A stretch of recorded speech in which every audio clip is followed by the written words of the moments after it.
Olá, amigos. Nós iniciamos nos 2 programas anteriores um estudo sobre as expiações e provas apresentado pelo Espírito Joana de Ângeles no seu livro Plenitude, e ficamos de hoje a apresentar um caso que foi registrado por Allan Kardec no livro Céu e Inferno, no capítulo 8º, chamado Expiações Terrenas. Expiações terrenas. E este caso do menino Marcel é um caso muito interessante, porque tudo indica que é uma expiação, mas nós vamos nos surpreender com a comunicação do Espírito na Sociedade de Paris, depois que Allan Kardec registra a comunicação, as perguntas e as respostas, com as respostas desse Espírito. Então veja que interessante. Marcel é uma criança que vivia num asilo no interior, com 8 ou 10 anos mais ou menos de idade, num estado difícil de descrever, palavras do livro. Ele era chamado pelo número do leito dele, era chamado de número 4. Completamente deformado, deformidade natural em consequência da doença, suas pernas contorcidas chegavam ao pescoço.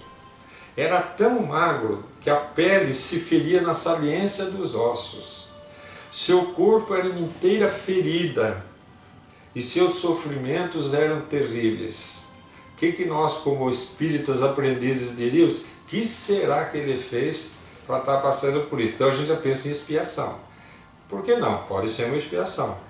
Mas veja a continuidade. Pertencia a uma pobre família israelita e estava assim havia mais de 4 anos. Tinha inteligência notável para a sua idade. Sua doçura, paciência e resignação eram comoventes. Bom, aqui já mudou o aspecto, porque dentro da análise que nós fizemos nos 2 casos de prova e expiação, uma das características que não é da expiação é a resignação, é essa ternura, essa doçura. Isso é já característica de uma prova. Então aqui já chama atenção. Parece que está num corpo em expiação, mas parece um espírito que está em prova. Então a gente já começa a encontrar esses borderlines que a gente chama. O médico que cuidava dele, tocado de compaixão, de alguma forma ele foi abandonado pela família, os pais quase não vinham visitá-lo, né? O médico tinha muito interesse por ele, gostava de conversar, era atraído pela inteligência precoce dele, então tratava ele com bondade, lia para ele quando podia, né, quando tinha tempo, e se surpreendia com a inteligência do menino que o corrigia sobre o julgamento de determinadas coisas, quer dizer, nas questões mesmo morais. O menino chamava a atenção do médico. Um dia, o menino pediu ao doutor: doutor, tenha a bondade de me dar mais uma daquelas pílulas que o senhor me receitou. Aí o médico pergunta: por que, meu filho? Eu já dei o suficiente, pode lhe fazer mal. E o menino responde: é que eu preciso me segurar, doutor, para não gritar. E orar a Deus para me dar forças, para não perturbar os outros doentes que estão ao meu lado. Então ele pede para o médico uma pílula para dor, para não incomodar os outros que estão internados no mesmo asilo que ele. Tal era a dor que ele sofria. Parece expiação. Muitas vezes, diz o menino, eu tenho dificuldades em não perturbá-los, e essas pílulas me fazem dormir. E durante esse tempo eu não incomodo ninguém. Veja a doçura dessa criança, a preocupação com o seu próximo. Então veja que ela denota no caráter dele virtudes de espírito elevado. E essas palavras foram suficientes para mostrar isso, né? Esses sentimentos nele, Allan Kardec faz uma análise sobre a reencarnação, porque eram inatos dele. Como pode um espírito ter sido criado naquele corpo, naquela reencarnação, naquela encarnação? Só a reencarnação vai explicar. E diz Allan Kardec, então, nessa obra, O Céu e o Inferno, que essa criança morreu e que seus últimos pensamentos foram para Deus e para o médico caridoso que teve piedade dele. Depois de algum tempo, no ano de 1863, o espírito desse menino foi evocado na Sociedade Espírita de Paris e deu a seguinte comunicação. Agora que nós vamos nos surpreender, gente. Vou entrar direto na comunicação.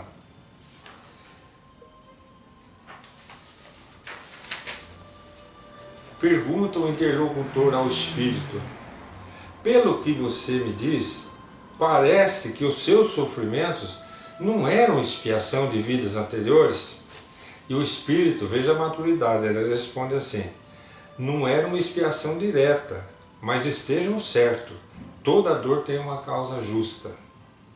Aí ele diz assim: aquele indivíduo que vocês conheceram já foi bonito, miserável, grande, rico, bajulado. Tive bajuladores, cortesãos, era vaidoso, orgulhoso, fui muito culpado, reneguei Deus, fiz muito mal ao meu próximo. Aí ele diz assim: mas eu já tinha expiado em outra existência. Já expiei cruelmente, primeiro no mundo espiritual e depois sobre a terra. Sofri durante uma existência inteira até a velhice, a mesma coisa que sofri nesses pequenos anos desta vida. Então veja bem, ele já tinha expiado em outra existência. Aí olha o que coloca o Espírito, veja a grandeza do Espírito, o estágio do Espírito e como a gente se confundiria achando que era uma expiação.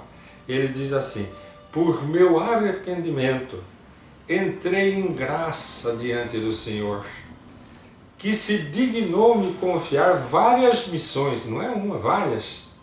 E a última missão vocês conheceram, que foi a de nascer naquele corpo, recebeu o batismo, o nome de Marcel, vivia aqueles 8, 10 anos e dá aquele show de resignação, de coragem, naquela precocidade espiritual, intelectual daquela criança que ali estava.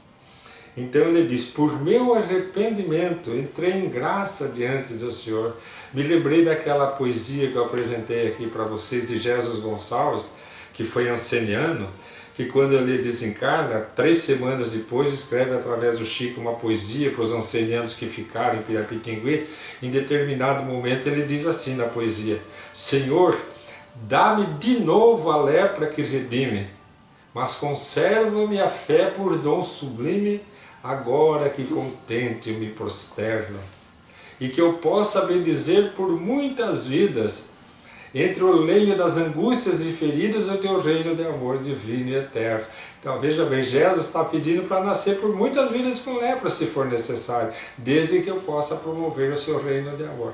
Então esse Espírito, Marcel, ele está dizendo isso: por meu arrependimento entrei em graça diante do Senhor, que se dignou confiar-me várias missões. A última foi a no corpo do menino Marcel.